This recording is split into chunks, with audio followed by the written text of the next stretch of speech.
Hi friends இன்னைக்கு நம்ம வந்து ரோஸ் பற்றி தான் பார்க்க போகிறோம். இந்த ரோஸில் பார்த்தீங்கன்னா எந்த லீஃபும் இல்லை.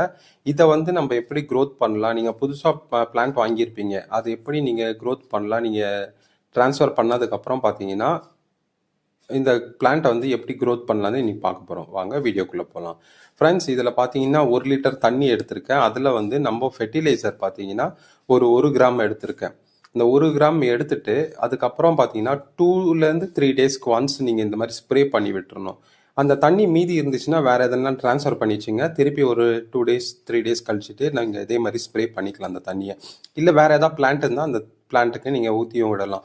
இதில் இந்த மாதிரி ஸ்ப்ரே பண்ணும்போது பார்த்தீங்கன்னா உங்கள் நோடு வந்து சீக்கிரமாக ஆக்டிவேட் ஆகும்.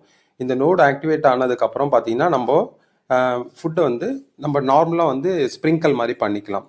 இப்போ ஃபஸ்ட்டு நீங்கள் வந்து என்ன பண்ணலான்னா 1 லிட்டர் தண்ணியில் வந்து நம்ம ரோஸ் மிக்ஸை வந்து 1 கிராம் எடுத்து தண்ணியில் போட்டு நல்லா மிக்ஸ் பண்ணதுக்கப்புறம் பார்த்தீங்கன்னா நீங்கள் ஸ்ப்ரே பண்ணி விடணும். இந்த ஸ்ப்ரே பண்ணி விடும்போது சீக்கிரமாக உங்களுக்கு வந்து நோடெல்லாம் ஆக்டிவேட் ஆகும்.